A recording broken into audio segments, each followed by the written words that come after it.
આગળ વાત કરવી છે નાયબ મુખ્યમંત્રી હર્ષ સંઘવીની, જેમણે ગૌ હત્યા સામે હુંકાર ભર્યો છે અને ગૌ હત્યા કરનારને ખુલ્લી ચેતવણી આપી છે। કહ્યું છે કે ગૌ હત્યા કરનારને છોડવામાં નહીં આવે, ગૌ હત્યારા આજીવન જેલમાં રહેશે। એક પછી એક કેસ કર્યા છે અને એમાં મોટી સફળતા મળી હોવાનું હર્ષ સંઘવીએ કહ્યું છે।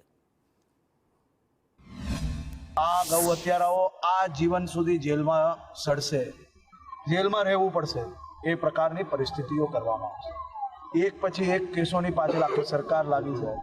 સરકારના બધા જ વકીલો આ બાબતે ખૂબ ગંભીરતાપૂર્વક દરેક જિલ્લામાં કામ કરે છે। આપણે પોલીસમાં બી એક નવો પ્રયાસ કર્યો છે પંચમહાલ જિલ્લાની અંદર, ગૌ હત્યારાઓને રોકવા, ટોકવા અને ક્યાંય ને ક્યાંયથી પકડીને લાવવા અને ગૌ હત્યામાં જોડાયેલા લોકો ઉપર વોચ રાખવા માટે, ગાય માતાને બચાવવા માટે, ગૌ હત્યા રોકવા માટે એક નવી સ્ક્વોડ બનાવવામાં આવી છે। હમણાં પાયલટ કામગીરી આખા ગુજરાતમાં ત્યાં ચાલી રહી છે।